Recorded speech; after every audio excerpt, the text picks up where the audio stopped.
Asia चाहिँ यो corona भाइरसको विश्वव्यापी महामारीले नेपाल पनि चपेटमा पर्दै आएको हामीले सबैलाई चाहिँ सर्वविदितै छ। त्यति बेला चाहिँ नेपालको भइरहेको स्वास्थ्य प्रयोगशालाको परीक्षण गर्ने क्यापासिटी स्ट्याटस जुन किसिमको क्षमता थियो त्यो चाहिँ विगतको 1 वर्षको 6 महिनाको अनुभवले हामीले के पायौँ भनेदेखि नेपालमा पनि यस्तो अत्याधिक प्रविधिको अत्याधुनिक प्रविधिको जुन मोलिकुलर टेक्नोलोजी जुन छ जो पनि असाध्यै संवेदनशील रियल टाइम PCR टेक्नोलोजीको प्रविधिको नेपालमा अहिले सर्वत्र मेचीदेखि महाकाली मधेसदेखि पहाडसम्म सबै क्षेत्रमा चाहिँ हामी कहाँ PCR भएपछि विगतको 3 वर्षको हामीलाई चाहिँ राम्रो अनुभव छ, धेरै राम्रो अनुभव छ। यसको अर्थ यो अर्थमा मैले के को कुरामा फोकस गर्न जोड्न खोजेको भनेदेखि नेपालमा भइरहेको प्रयोगशाला विज्ञहरू प्रयोगशालाका अनुसन्धानकर्ताहरू या विदेशमा भएका प्रयोगशालासँग सम्बन्धित विज्ञ नेपालीहरूले नेपालमा चाहिँ भएको विश्वव्यापी महामारीको सन्दर्भमा चाहिँ आएर चाहिँ नेपालमा चाहिँ छोटो समयमा जति विश्व आक्रान्त भएको बेलामा नेपालमा पनि अछुतो रहेन। त्यस्तो अवस्थामा हामीले चाहिँ नेपालमा बनाएका ल्याबहरू चाहिँ केही समयमा छोटो समय कहिले कुनै ल्याबहरू हप्ता दिनमा तयार भए, कुनै ल्याबहरू 15 दिनमा तयार भए।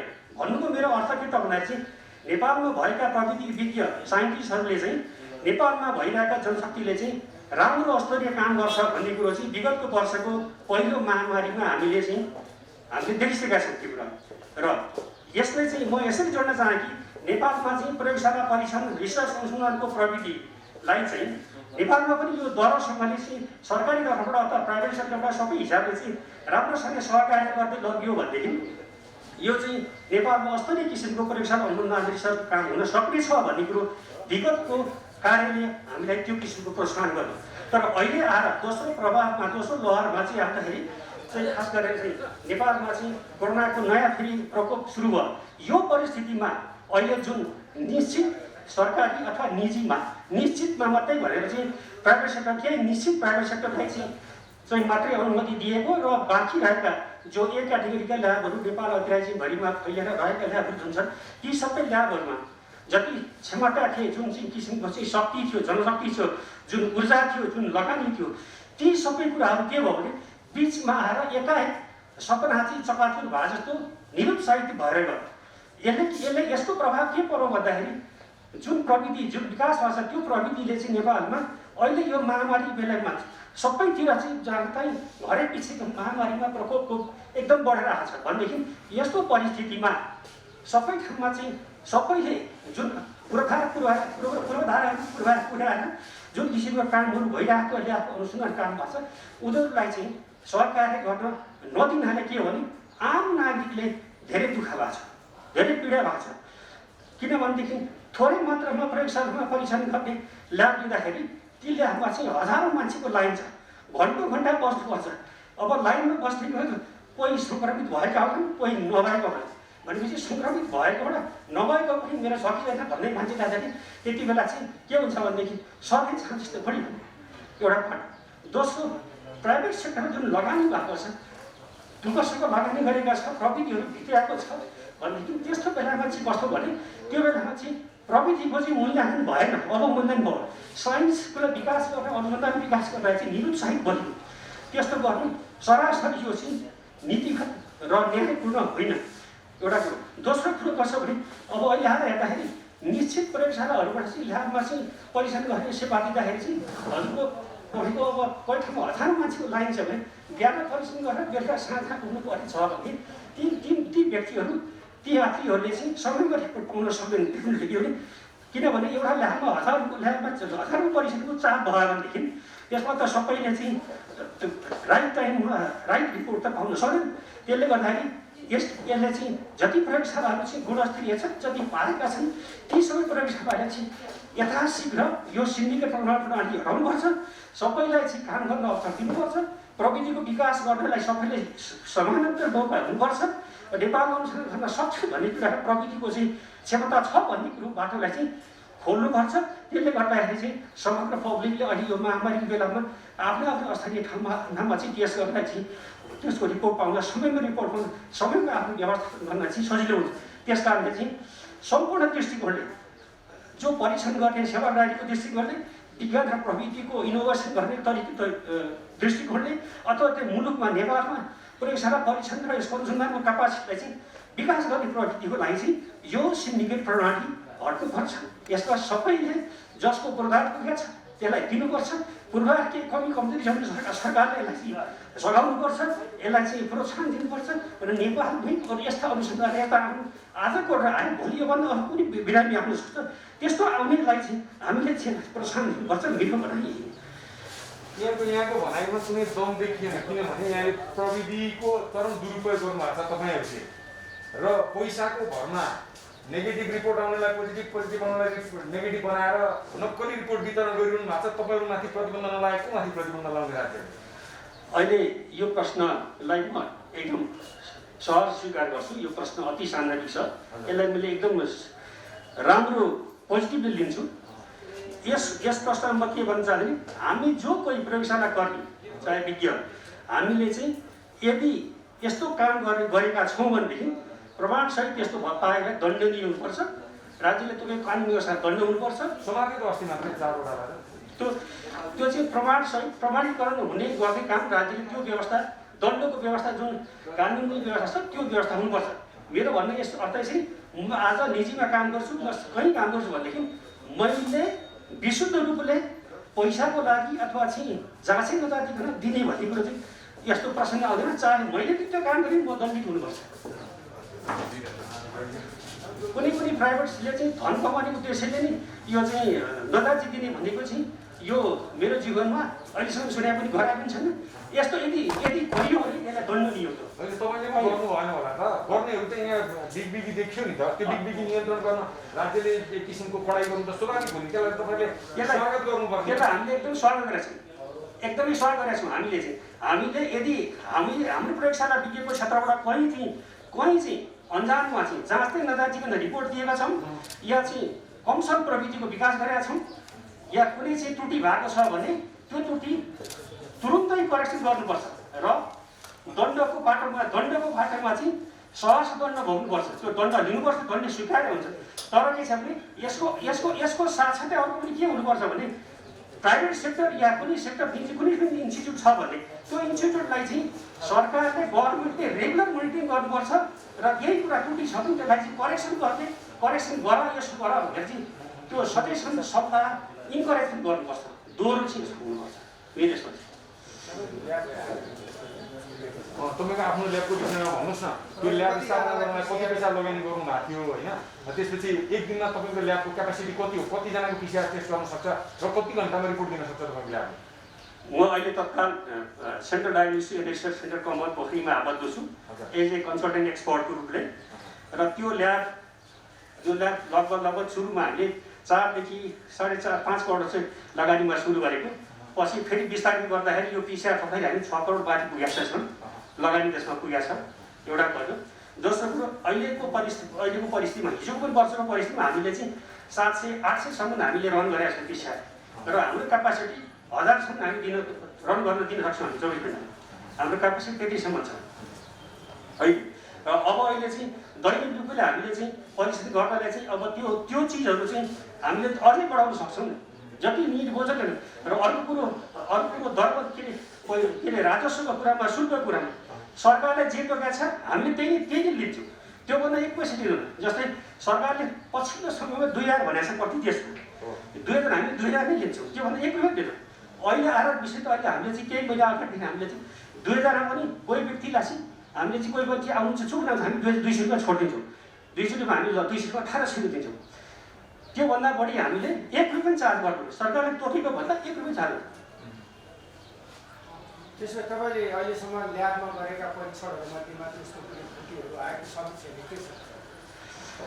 हामीले गरेका परीक्षणहरूमध्येमा धेरै अगाडि हामी सबैलाई जब जाहेर भएको कुरो हो। नेपालबाट उडेर बाहिर गएपछि नेपालको परीक्षण गरेका ल्याबपछि रिपोर्ट यहाँको नेगेटिभ आयो, बाहिर पोजिटिभ आयो भन्ने कुरा त्यो भएको थियो। त्यसमा म इमान्दारी साथ भन्छु, सेन्ट्रल डायग्नोस्टिक लेबोरेटरीबाट पनि परीक्षण गरेर पठाएको हङकङ जाने यात्रीको एउटाको चाहिँ रिपोर्ट यहाँ नेगेटिभ आयो त पोजिटिभ आयो, गलत रिपोर्ट भनेर छानबिन भएको छ। त्यति बेला हामी मात्रै होइन अरू पनि विभिन्न ल्याबहरूमा छानबिन भएको गरिएको छ। र त्यो रेकर्ड चाहिँ त्यो डिटेल स्वास्थ्य मन्त्रालय, स्वास्थ्य विभाग, राष्ट्रिय जनस्वास्थ्य प्रयोगशाला र विभिन्न रोग नियन्त्रण महाशाखा कोटकोली त्यो छानबिन कोटकोली आउँदाखेरि हामीले लेबोरेटरीमा उहाँलाई सबैलाई स्वागत गरेर लगेर यो यति मितिमा यो रजिस्ट्रेसन नम्बर यति हो, पिसिआरको इन्स्ट्रुमेन्टमा भएको फाइल नम्बर यति छ यति छ भने हामी सबै डेटा सहित सबै डेटाहरूले भिजाएको छन्। त्यो डेटा हामी सबै खोलेर हामी देखाएको छौँ। हामी कहाँ चाहिँ ती स्याम्पल पनि हामीले कहाँ भण्डार गरेर राखेको थियो, त्यो स्याम्पल राखेको थियो। यसमा चाहिँ त्यो टोलीले के भने हामी कहाँ सबै डेटा सबै प्रमाण कुनै रिपोर्ट नजातिकन दिएको छैन। ती सबै स्याम्पल लिएदेखि रिपोर्ट वितरण गर्दादेखिको कि चेन अफ जति छ सबै हाम्रो डिजिटल सिस्टम छ, सब इन्टरनेट बेस्ड हो। त्यसमा हेर्दाखेरि त्यसमा कुनै चाहिँ कमिसन हामीसँग स्याम्पल त नमुना पनि थियो, पहिला गएको छ भने हामी दिन सक्थ्यौँ भने। त्यसैले हामी कहाँ चाहिँ उहाँले चाहिँ यो रिपोर्ट यहाँको छाँचेको त्यो मितिमा त्यो रिपोर्ट सही हो भनेर चाहिँ उहाँले चाहिँ सबै ठाउँ पनि लगाउनु ठिक छ भनेर चाहिँ प्रमाण दिनुभयो। अनि त्योभन्दा बाहेक अहिले तपाईँकोमा के हो, नेपालमा जति पनि ल्याबहरू छन् ती सबै ल्याबले चाहिँ पहिला जस्तै विधिवत रूपमा लुट्न पाउनु पऱ्यो भन्ने माग तपाईँको? कुनै पनि हात कुनै पनि हात लुट्ने भनेको कुनै सन्दर्भ हुँदैन। यहाँ अगाडि तपाईँले राम्रैसँग लुट्नुभयो। होइन, यो चाहिँ यस्तो हुन्छ, राज्यले 55 सय थोक्यो, हामीले त्यही लियौँ। राज्यले त्यसपछि घटायो, कति 44-45 घटायो, हामी त्यही गऱ्यौँ। त्यसपछि राज्यले 2000 गऱ्यो, 2000 नै गऱ्यो। एकजनाको पिसिआर टेस्ट गर्नु तपाईँको ल्याबवालाको चाहिँ कति पैसा खर्च हुन्छ भन्नुहोस् त? ल्याब गर्ने जनशक्ति, कोठा भाडा, इन्स्ट्रुमेन्टेसन, मेन्टेनेन्स, इन्स्ट्रुमेन्टको चाहिँ क्यालिब्रेसन र रिएजेन्ट, अनि त्यो सबै जोडेर कति लाग्छ? 1000 रुपियाँ लाग्छ कि 500 लाग्छ कि 200 लाग्छ कि अथवा 2000 भन्दा बढी लाग्छ? म काम गर्ने ल्याबमा 1000 माथि लाग्छ। म ठ्याक्कै कति सय पुस्तक त हेर्नु पर्ला। मैले काम गर्ने ल्याबमा 1000 माथि पर्छ।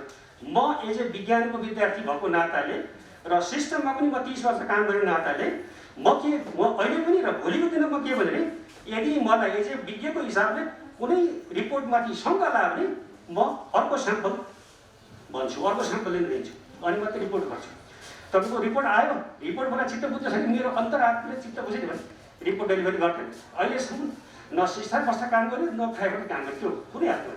त्यस कारणले चाहिँ यो सबै कुरो दोहोऱ्याउने कुराहरू सबै पर्दैन, केही मात्र एकाग्र पर्ला, तर त्यस्तो कामहरू गर्नु। एकजनाको पिसिआर रिपोर्ट निकाल्दाखेरि तपाईँलाई 800 रुपियाँ नाफा हुन्छ होइन? 800 त भन्न गाह्रो होला, 500सम्म होला कि मेरो अजम्सन हो। किन म म्याथमेटिकल उसको होइन, म विज्ञको प्रयोगशाला होइन, म चाहिँ खास गरी चाहिँ त्यस कारणले चाहिँ त्यति होला कि भन्ने मेरो अनुमान हुन्थ्यो। होइन, अब यदि राज्यले अहिले जुन निश्चित गरेको छ यतिले मात्रै पाउने भनेर भनेको छ, यहाँ त्यसको अब्जेक्सन गर्नुभएको छ, यदि राज्यले तपाईँको कुरा सुनेन भने के गर्नुहुन्छ तपाईँले? यसमा राज्यले यो कुरा सुनेन भनेदेखि म चाहिँ यहाँको मिडियाको फ्लोरमा आवाज उठाउँछु, हामी उठाउँछौँ र पब्लिकलाई पनि हाम्रो पब्लिकको अगाडि आवाज गर्छौँ। हामीले पिसिआर राज्यले तोकेको मापदण्ड, तोकेको मूल्यमा हामी प्रदान गरिरहेछौँ। यसले गर्दाखेरि आवश्यक सेवाग्राहीले चाँडोभन्दा चाँडो रिपोर्ट दिन सकिरहेछन्। त्यो नदिँदाखेरि यसको प्रभाव के पर्दछ, के भइरहेछ भन्ने कुरो त्यो पाटोमा हामी यहाँहरूसँग, मिडियासँग, हामी पब्लिकसँग, सरकार चाहिँ हामी जान्छौँ। सबैजना नमस्कार। साथीहरूले यसो केही कुरा राखिदिनु भन्नुभएको छ। सो म पनि प्रयोगशालासँग पनि जोडिएको छु, जनस्वास्थ्य मात्र होइन प्रयोगशालामा जोडिया हुनाले यस्तो कुरा एक दुईवटा कुरा अहिले हालसालै अलिक बढी नै हल्लाखल्ला भएको छ र जुन चाहिँ मेरो विचारमा जुन गलत कुरा भइरहेको छ त्यसबाट अलिकति बोल्न चाहिरहेको छु। म यो हालसालै नेपाल सरकारले विशेष गरी स्वास्थ्य मन्त्रालयले चाहिँ के गर्यो भन्दाखेरि तपाईँहरू थाहा पनि भयो होला, विदेश जाने नेपालीहरूलाई विदेश जानेहरूलाई चाहिँ परीक्षण गर्नको लागि भइरहेको ल्याबलाईबाट केही सीमित अस्पतालमा जोडिएका विशेष गरी र केही ल्याबलाई चाहिँ पहिचान गरेर के अरे सिलेक्ट गरेर छ होइन, र अरू ल्याबलाई चाहिँ नि अकस्मात रातोरात गर्न पाइँदैन भनेर निर्णय गराएको छ। ठिक कि बेठिक गर्छ? अब ठिक त कसरी हुन्छ होला, बेठिक छ नि अभियसली, तर म बेठिक किन म भन्छु। पहिलो कुरा कुन आधारमा केमा टेकेर नेपाल सरकारले यो निर्णय गर्यो बुझ्नु पर्नेछ कि यो त रातोरात भएको छ। त कस्तो भने सूर्य ल्याब नामै लिउँ, सूर्य ल्याबसँग जोडिएको यो प्रसङ्ग हो। सूर्य ल्याबमा चाहिँ केही गल्तीहरू भए, जुन कारवाही पनि हुन सुरु भइसकेको छ, गलत थियो, त्यो सरासर गलत थियो। त्यसमा एक्सन पनि लिएछ, लिने क्रममा छौँ र आइडेन्टिफाई के अरे पहिचान भइसकेको छ, गल्ती गर्ने ल्याब पहिचान भइसकेको छ। अब एउटा ल्याबले गल्ती गर्यो, उमाथि कारवाही भयो, उमाथि जे कार्य हुन्छ।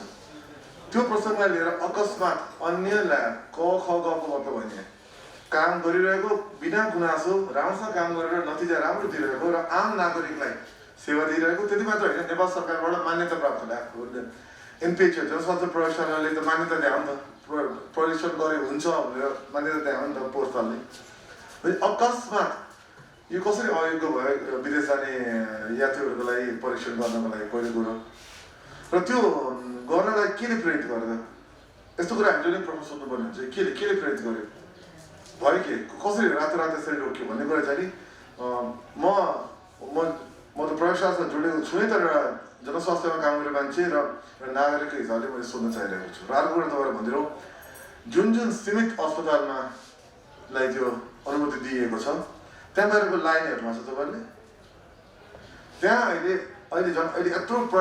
त्यत्रो परीक्षण गर्नुपर्ने टाइममा परीक्षणलाई त भ्याइ नभएछ अहिले तपाईँले हेर्नु भने कन्ट्याक्ट ट्रेसिङ हेर्नु भने 1:4 छ अहिले नेपालमै तथ्याङ्क हेर्नु भने 15,000 पुग्नेवाला छ परीक्षण गर्नेको सङ्ख्या त्यो बढ्छ यस्तो सङ्क्रामक रोग छ त्यस्तो बेला परीक्षणमा भ्याइ नभए भएको संस्था माथि अझ बाहिर जाने मान्छेहरू पनि परीक्षण गर्न थुपारेपछि लाइन नलागे के हुन्छ अनि त्यो लाइन लगाएपछि तपाईँले देखिसक्नु भएको छ खोपमा के भइरहेछ खोपमा लाइन लगाएपछि मान्छेले खोपको लाइनमै रोग सर्ने सम्भावना भएको जस्तै परीक्षण गर्ने बेलामा यत्रो लाइन लगाइदिएपछि भिडभाड गरेपछि झन् भिडभाड चाहिँ नहोस् भन्ने चाहिँ झन् भिडभाड गर्ने अवस्था बनाइदिएपछि के हुन्छ तपाईँले सोच्नु तपाईँको आफ्नो आफन्तलाई तपाईँ परीक्षण गर्नलाई कन्ट्याक्ट भनेर त्यो लाइनमा राख्नुहुन्छ आफै पनि बस्नुहुन्छ बसिने चान्सेस म पठाउन बरु घरमै शङ्कास्पद होइन घर राख्छौँ किन परीक्षण गराउने परीक्षण गराउने शङ्कास्पद भनेर कन्ट्याक्ट भनेर पठाउने तर त्यहाँ लाइनमै बस्दा सङ्क्रमण भने म किन पठाउँछु अब के हुन्छ त्यसो भने सङ्क्रमण झन् भित्रबाट बल्छ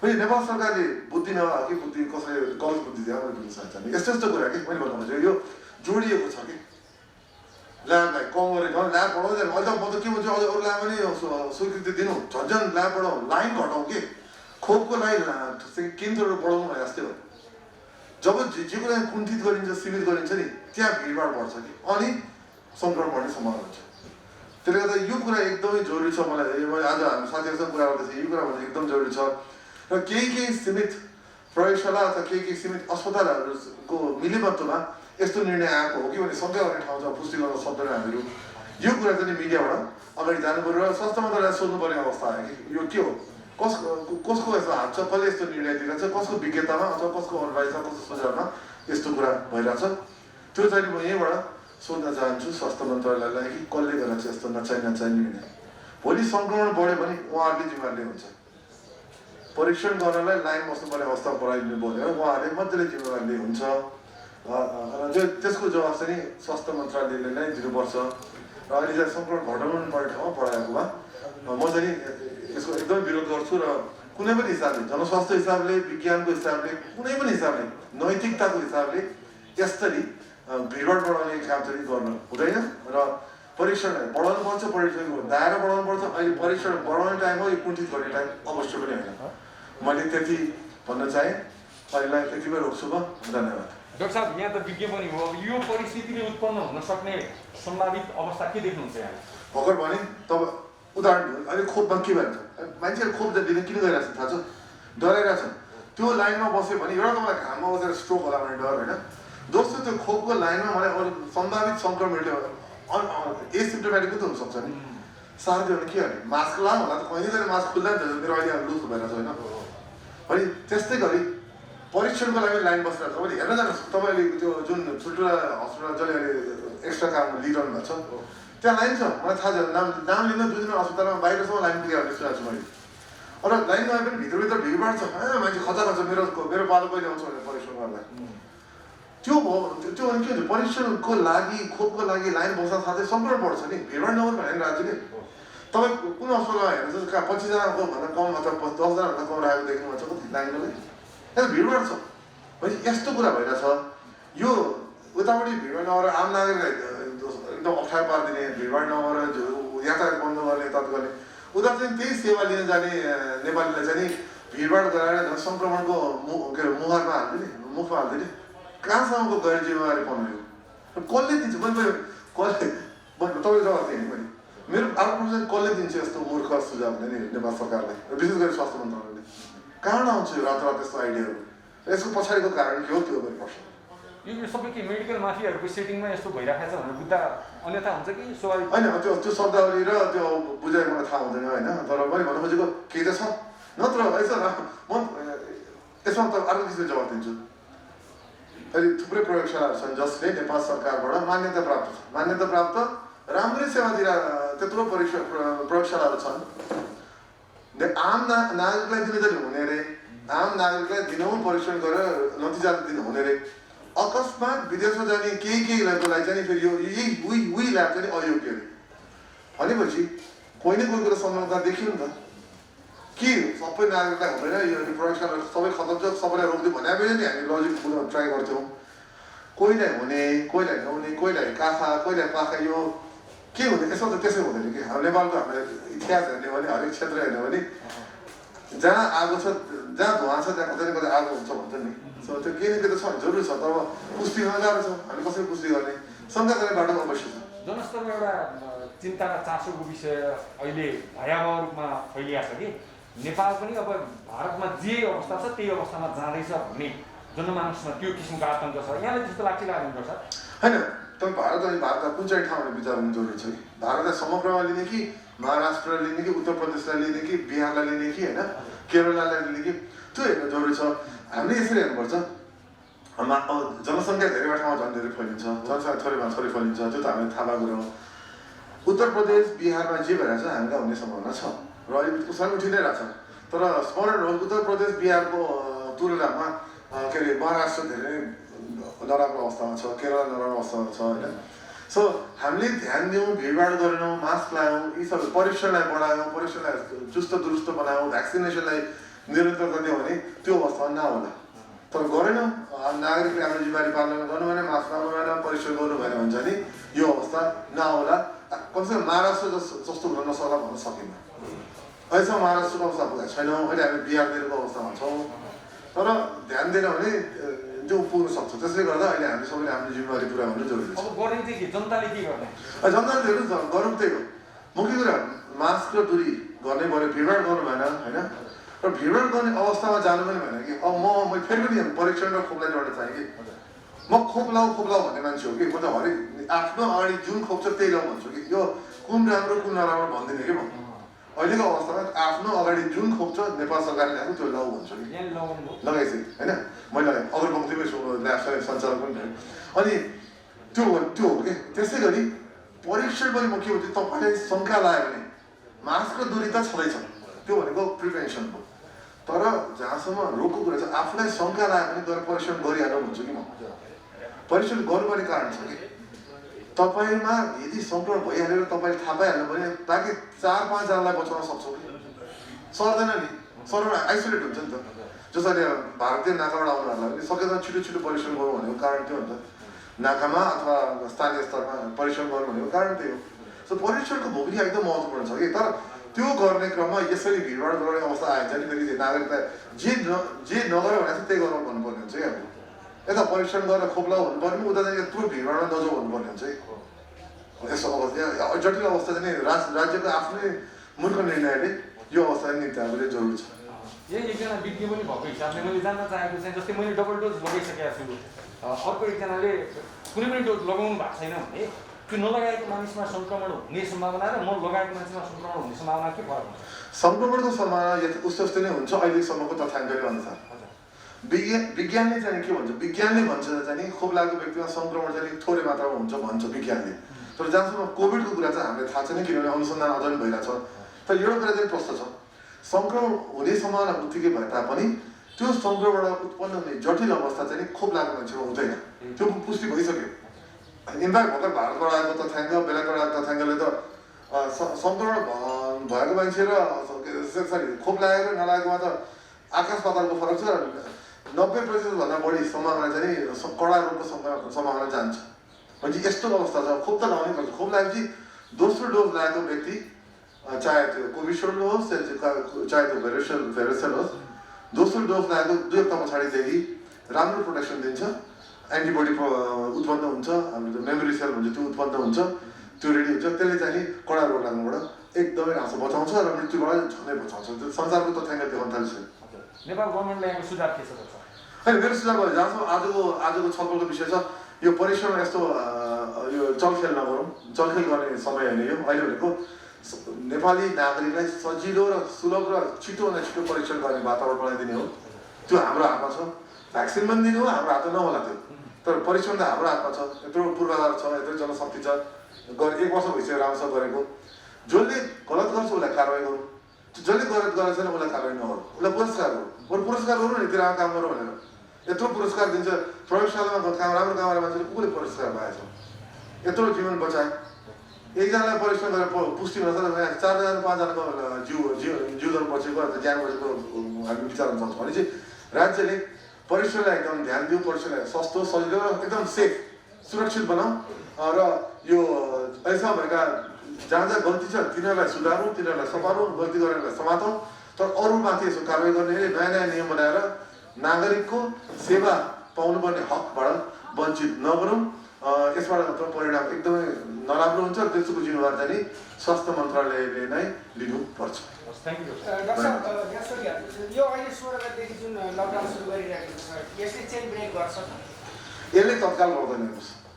हेर्नुहोस् यो एउटा भ्रम छ कि लकडाउन भनेको एकदम ब्रह्मास्त्र, लकडाउनले सबै सफल पार्छ, सबै समाधान हुन्छ भने चाहिँ त्यो होइन।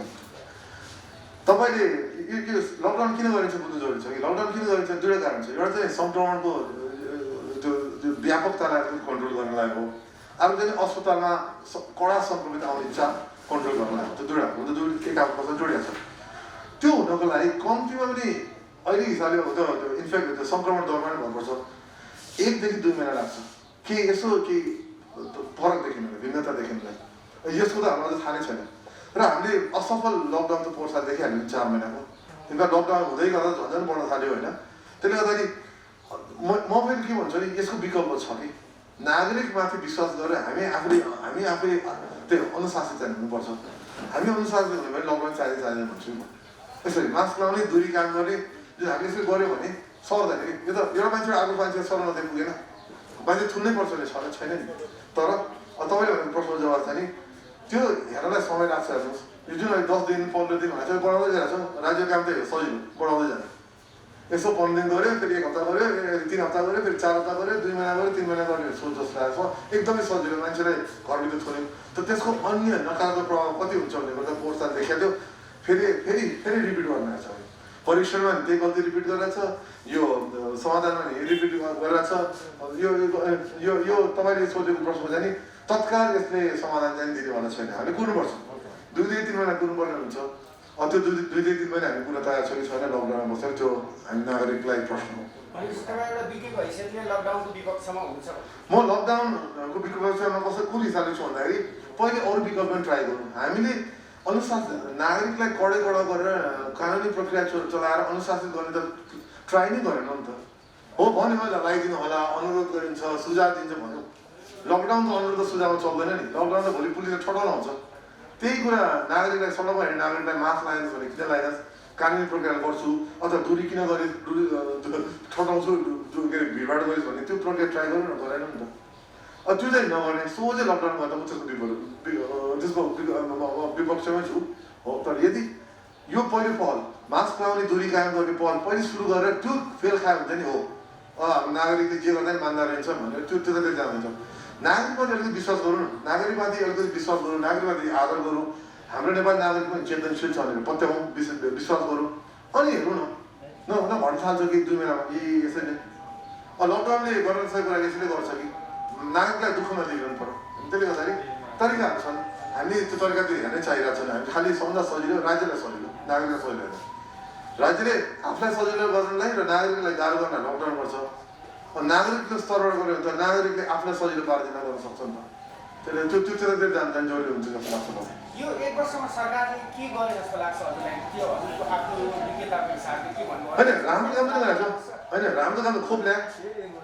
अब अस्ट्रेलिया युरोपभन्दा अगाडि हामीले खोप सुरु गऱ्यो, त्योभन्दा राम्रो काम के हुन्छ? यो त तालिपिटा शिक्षा स्वास्थ्य मन्त्रीजीसँग भेट्दाखेरि मैले उहाँलाई धन्यवाद दिएँ। गजब गरे, उहाँ आउनुको खोप आयो होइन। अहिले त राज्य सञ्चालकहरू सबैजना प्रधानमन्त्री लगाएर धन्यवाद पनि दिएँ। यो त गजब राम्रो कुरा भयो। त्यही हिसाबले होइन अस्पतालहरू पनि के कुराहरू त राम्रै गरे।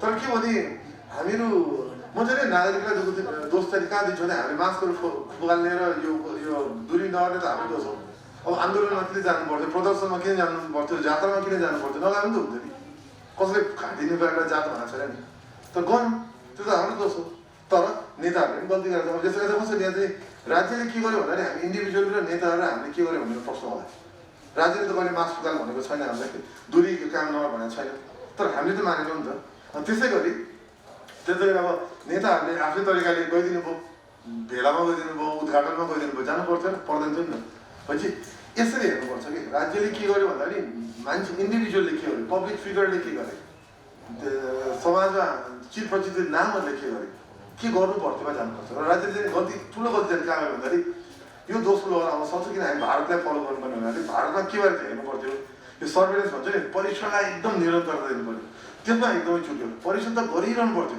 रोक्नै हुँदैन केसै न त इभन परीक्षण गर्नुपर्छ कि आइहाल्छ कि भनेर त्यो गरेन अब यो अक्सिजनको कुरा छ दोष दिन मन लाग्दैन इन्डियामा पनि त्यो प्रब्लम छ तर हाम्रो त्यस्तो फोर्स हामीलाई त अक्सिजन चाहिन्छ भने त उहिलेकै थाहा थियो नि कोभिडमा पनि चाहिन्छ भने त मैले ट्विट पनि गरेको थिएँ मैले पोर्सा डक्टरहरूसँग कुरा गर्दाखेरि सुरुमा त सबैजना अलमल थिएँ तर उहाँले अक्सिजनको एकदमै महत्त्व छ भनेर गएर 10 वर्ष अगाडि चाहिँ मैले के देख्छु भने अक्सिजन पर्याप्त मात्रा दिन सक्यो भने त यो विदेशी डक्टर जस्तै अस्पतालमा आइसियुमै राख्नु पर्दो रहेछ भने किसिमले उहाँले मलाई अभिव्यक्ति दिनुभएको छ कि म्हणजे अक्सिजन महत्त्वपूर्ण रहेछ भने त अब त्यो बेला चाहिँ थाहा भइसकेको थियो अक्सिजनको महत्त्व आफ्नो भएर त कोभिडमा चाहिँ नेपालमै यसो गर्न सकिन्छ भन्ने विश्वास आइसकेको थियो तर राज्यलाई त्यो नमाने त होइन होला त त्यो बेला चाहिँ यसो अक्सिजनको लागि किन विचार गरेन यस्तो कुरा चाहिँ छन् राज्यको त्यहाँ कमजोरी चाहिँ त्यहाँ देखाएको छ धन्यवाद थ्याङ्क यू सो मच